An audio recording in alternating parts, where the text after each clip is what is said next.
Muy bien, aquí tenemos a Saily Navarro. Estuviste el otro día, anteriormente en el programa, y de verdad que me quedé con deseos de conversar contigo porque tienes una historia muy particular, porque hablas, como dije en la presentación, con profundidad, ¿no? Y con sencillez a la vez sobre nuestra tragedia, porque es una tremenda tragedia, más de medio siglo de dictadura. Tal es así que cuando tú naces ya la dictadura es Ocamba, antigua, y todavía te haces una adulta y sigue ahí sin que se vea claramente dónde está el cambio.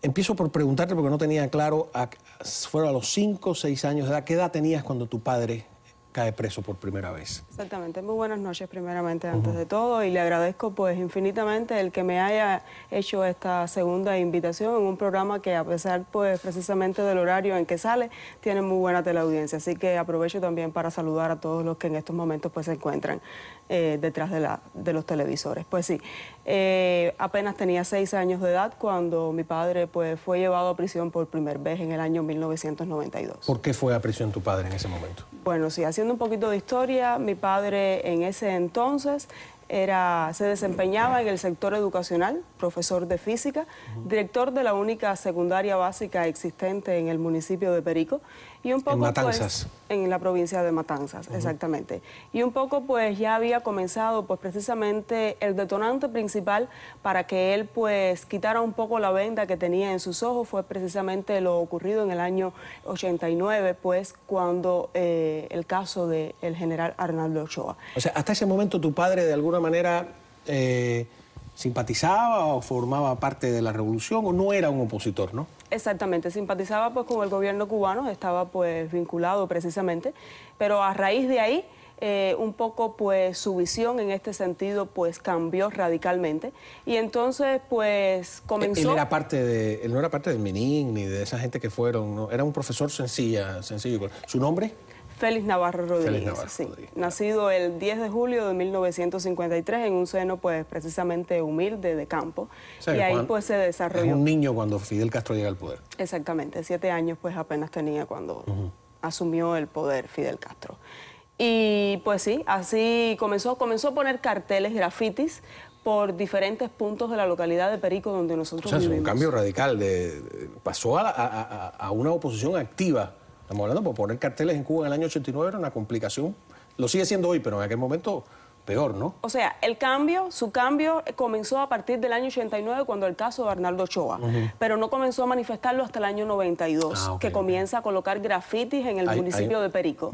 Hasta que es sorprendido. En aquel entonces, bueno, el periodo especial, eran muy comunes los apagones estos pues prolongados, y él aprovechaba ese espacio para salir a la calle y colocar estos carteles, hasta que finalmente pues le siguieron la pista, fue sorprendido y apresado, llevado a prisión. Propaganda enemiga, ¿no? Propaganda enemiga. Condenado... De 1 a 8 años. Exactamente, una petición fiscal de 8 años de privación de libertad, de los cuales fue condenado a 3 y cumplió 20 meses en prisión. Cumplió 20 meses.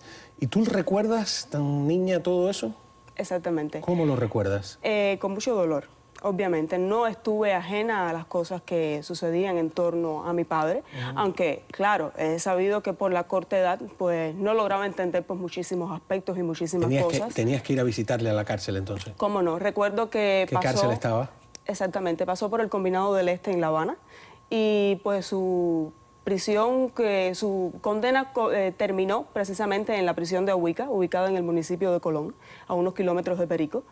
Y pues sí, a todas las visitas pues yo asistía, pero yo tengo una anécdota pues muy nítida en mi mente, a pesar de haber tenido 6 años de edad. Esa pues la tengo muy grabada, y siempre que tocan ese aspecto en mi vida que me marcó considerablemente, sale a relucir, y es el hecho pues precisamente que tiene lugar la detención de mi padre, ese maltrato físico al que fue objeto. Recuerdo cuando tuvimos la primera visita en la Seguridad del Estado, en el Departamento de la Seguridad del Estado, ubicado en el reparto de Versalles, en la provincia de Matanzas.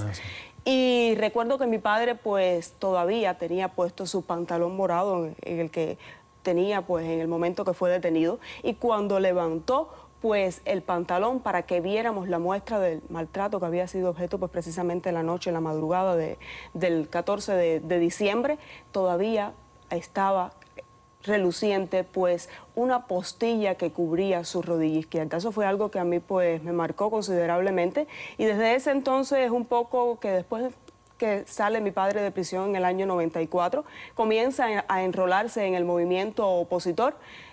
Comienzan las presiones, comienzan los operativos, comienzan las detenciones, las represiones, y pues estuvo mi vida imbuida todo el tiempo pues precisamente en todo este tipo de atropellos. Yo creo que tenemos algunos videos, no sé exactamente si son de actos de repudio a tu padre o a ustedes luego como activista. Vamos a ver lo primero, que tú me describas, ¿no? Adelante.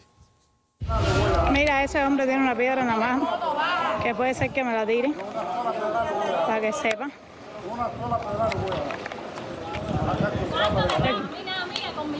Ese que está ahí es la mujer de Kane.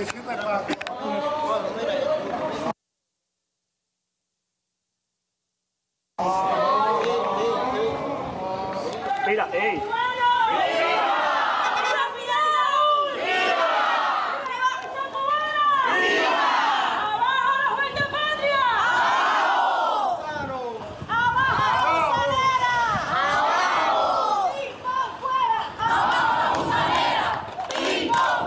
Está ahí grabando con el celular a la mujer de Kane, esa rubia.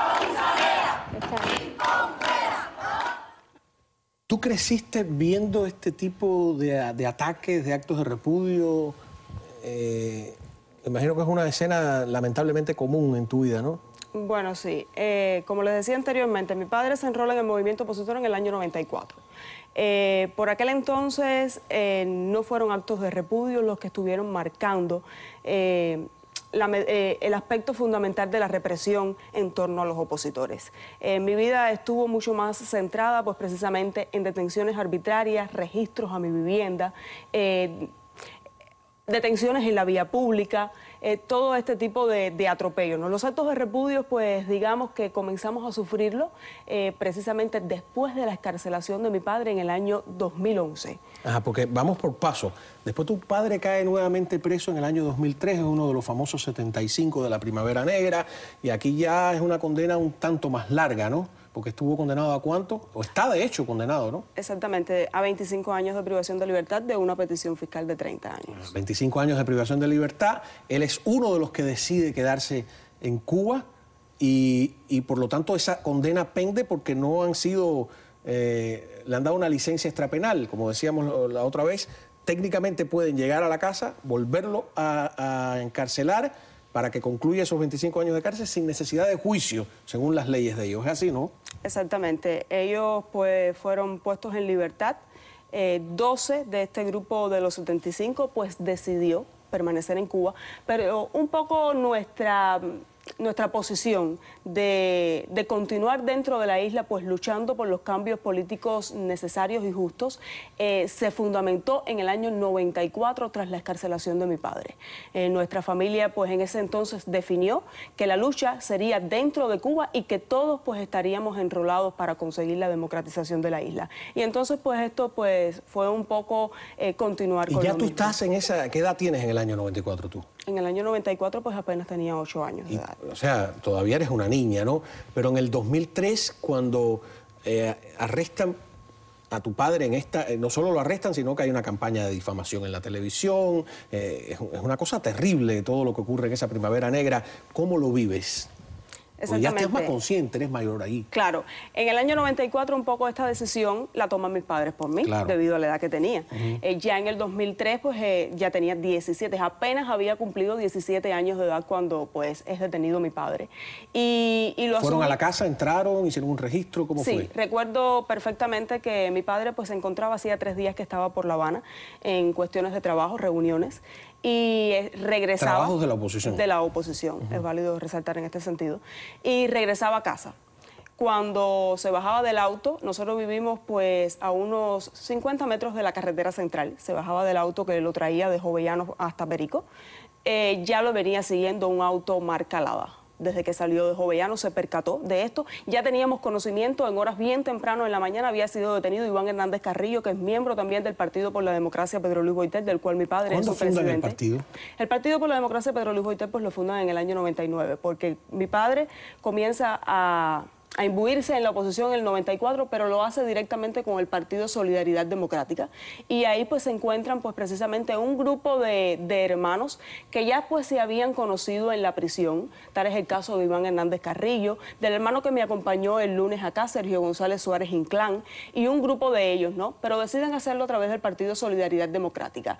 Pero ya en el año 99, precisamente porque mi padre pues hacía continuas manifestaciones en la calle y también pues hacía programas radiales muy frecuentemente, un poco pues la directiva del partido. ¿Que se transmitían por dónde? ¿Por Radio Martí o...? Por Radio Martí, exactamente. La directiva del Partido Solidaridad Democrática pues le impuso una sanción precisamente porque estaba poniendo en peligro los líderes del partido como tal, ¿no? Y eso entonces, consideraron, ¿no? Exactamente. Y entonces, pues, las personas que estaban, los hermanos que estaban alrededor de mi papá, consideraron que era el momento oportuno para entonces fundar en la provincia de Matanzas un partido de oposición. Y así lo hicieron. En el año 99 comienza Movimiento por la Democracia Pedro Luis Boitel, y un año después, en el 2000, pues, toma el nombre de partido debido precisamente a la membresía que había alcanzado ya en un año de fíjate cómo han cambiado las cosas. Cuando yo, hace 20 años atrás, el nombre de Pedro Luis Boitel era un nombre conocido solo en el exilio, 20, 25 años atrás, y entre los presos políticos, porque él muere en una huelga de hambre en la prisión.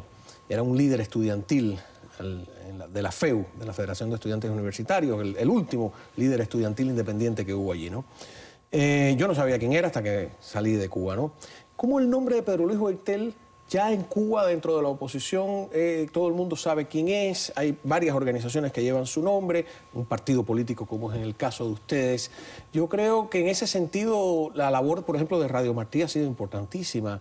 La labor de las personas que escriben, que tratan de enviar información a Cuba, que a veces es vista con suspicacia desde aquí, desde el exilio. Me parece importante eso, ¿no? Sí, cómo no. Yo recuerdo que en aquel entonces el nombre pues de esta organización, que aún pues todavía se mantiene, no digamos con la misma membresía de aquel entonces y que fue asumiendo con los años posteriores, pero todavía está vigente, precisamente pues lo dio una persona, un hermano que se encuentra pues hace varios años ya exiliado precisamente en la zona de Las Vegas. Y sí, todos estuvieron pues muy de acuerdo porque ya un poco pues conocían, obviamente, de quién era Pedro Luis Boitel, quién había sido Pedro Luis Boitel. Y sí, yo creo que los medios, Radio Martí, La Poderosa, Radio Mambí, todos... Se oye La Poderosa en Cuba y estaciones de Miami se escuchan... Sí, hay lugares en que existe mucho mayor facilidad para poderlas escuchar, hay otras que la interferencia pues está a tal grado que es muy difícil de sintonizar. Pero todas han jugado un papel muy importante. Yo recuerdo que mi papá en muchísimas ocasiones, pues cada vez que tenía la oportunidad de participar en un programa radial con Ninosca Pérez Castellón, una cubana, que gran fue amiga, bautizada pues precisamente como hija ilustre de la provincia de Matanzas, y esto adquiere ese nombre. ¿Pero Ninosca es matancera? No, pero ¿qué sucede? Es honoríficamente, ¿no? Exactamente, adquiere este nombre porque el hecho de que constantemente algún que otro opositor del Partido por la Democracia, Pedro Luis Boitel, continuamente hacía programas con ella, se escuchaba en muchísimos lugares de Cuba y las personas pues fueron conociendo del trabajo que venía desarrollando pues un grupo de opositores en la provincia de Matanzas, y así surgió, digamos, que el hermano Ángel Moya Costa, los hermanos Sigler y muchísimas personas pues se estuvieron enrolando. O sea, ¿tú crees que esta labor que hacemos hacemos aquí, que a veces un poco a ciegas, vale la pena seguir insistiendo en ella, ¿no? Pues claro, teniendo en cuenta pues sobre todo que dentro de Cuba no tenemos opciones, no tenemos los medios para poder nosotros pues promocionar, digamos, cuáles son los objetivos de la oposición dentro de Cuba. Ustedes pues juegan un papel fundamental y sobre todo pues precisamente... Me alegra saberlo porque a veces uno se siente, te digo, ¿no? Actuando un tanto en el vacío. Claro, pero sí, los programas de ustedes también, Televisión Martí también juega un papel sumamente importante, y estos programas pues logran llegar al interior de Cuba de mano en mano a través de discos, CDs y demás, y las personas pues logran conocer todo lo que están haciendo por acá, porque es muy importante la labor que hacen y sobre todo la inmediatez que ustedes nos proporcionan para tratar de difundir las cosas que suceden dentro de Cuba. Vamos a una pausa. Cuando regresemos te quiero preguntar un poquito de las características del partido, ¿no? De a qué familia ideológica pertenecen, cómo se imaginan el futuro, etcétera, si nos alcanza el tiempo. Ya regresamos con el futuro de Cuba aquí sentado en esta mesa.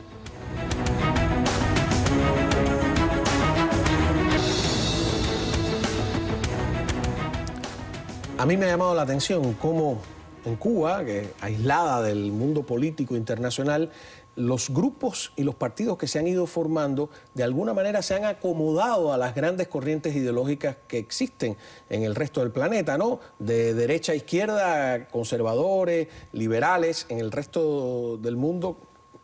Un liberal es de derecha, solo en Estados Unidos donde existe esa confusión que un liberal es de izquierda, demócratas cristianos, socialistas, socialdemócratas, etcétera, ¿no? En el espectro.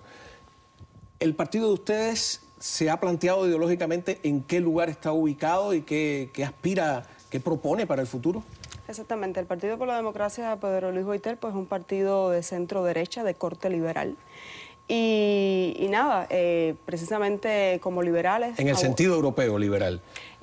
Abogamos pues precisamente por un cambio real dentro de Cuba, porque los derechos pues lleguen para todos los cubanos, y un poco lo que estábamos hablando en el programa del lunes, y que yo creo que es válido traerlo a colación en este sentido, porque es un tema pues muy candente, sobre todo, bueno, todos los temas relacionados con Cuba pues logran ser muy controversiales, pero sobre todo porque el gobierno cubano pues está tratando de dar una visión internacional de que dentro de Cuba pues están ocurriendo cambios, pues precisamente con el hecho de que han dejado salir pues a un grupo de opositores dentro de Cuba, algo que no hasta el momento pues no era posible, pero no son nada más que permisos los que nos están ofreciendo aquellos que nos dejan salir.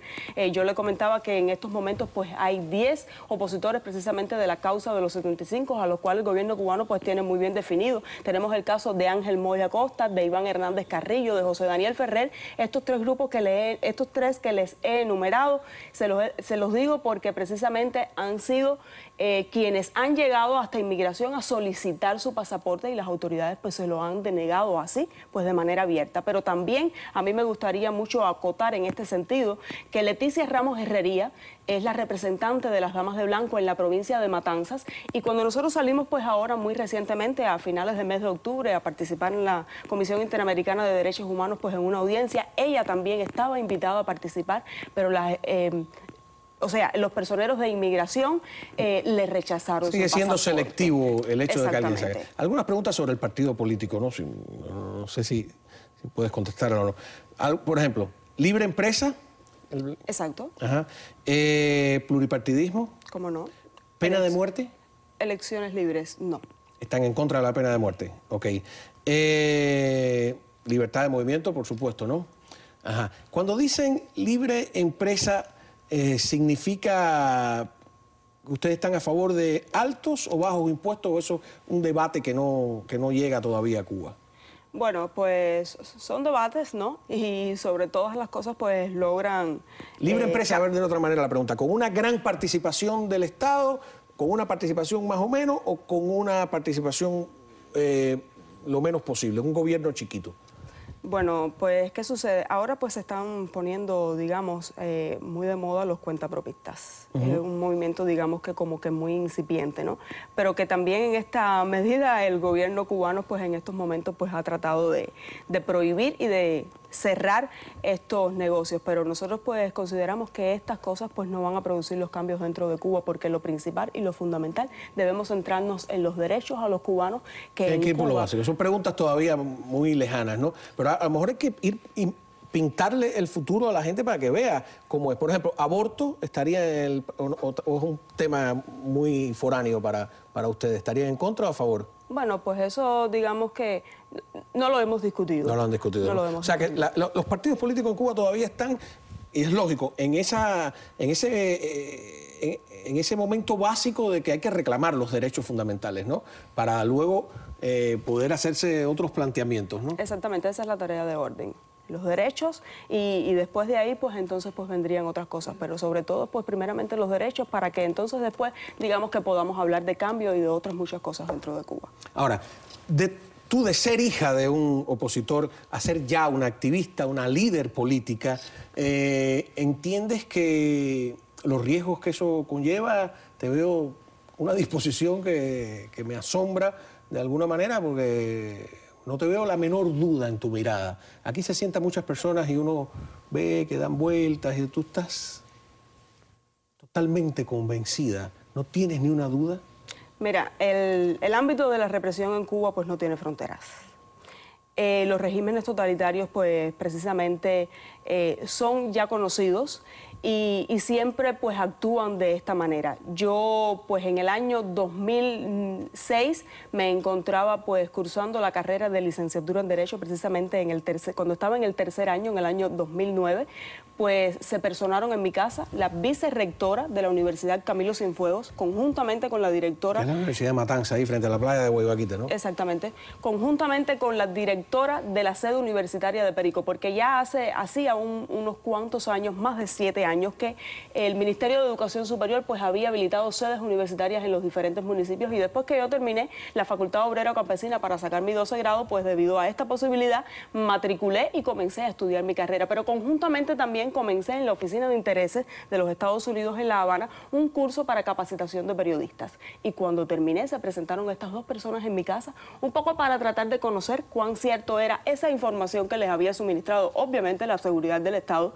de que yo había pasado este curso de periodismo y debido a mi respuesta afirmativa, pues me comunicaron que bueno, que tenían que sentarse en una reunión, valorar en este sentido y que lo más probable era que la medida a tomar en ese aspecto era expulsarme de la educación superior. Y definitivamente en el mes de junio pues ratificaron esa sentencia y me entregaron pues la resolución en la que dictaminaba pues precisamente la expulsión de la sede universitaria. O sea, sabiendo todo eso, ¿no tienes, yo he hecho esta pregunta también a otros, la tentación de quedarte? Aquí puedes estudiar, eres joven, puedes tener otra vida, decirle a tu padre, mira, vamos a dejar esto, esta cosa no se sabe cuándo se acaba y la vida es una sola, ¿no? Exactamente, no sabemos pues precisamente cuán cerca estemos de los cambios en Cuba, ¿no? Pero nada, me ha dado muchísima alegría poder salir de esa isla prisión, poder conocer un poco de cerca las bondades de la democracia, exactamente, pero esto me da un poco más de fuerza para regresar a Cuba. Nos vamos a una pausa, regresamos enseguida aquí con esta joven y usted quédese a escucharla que vale la pena, ¿eh?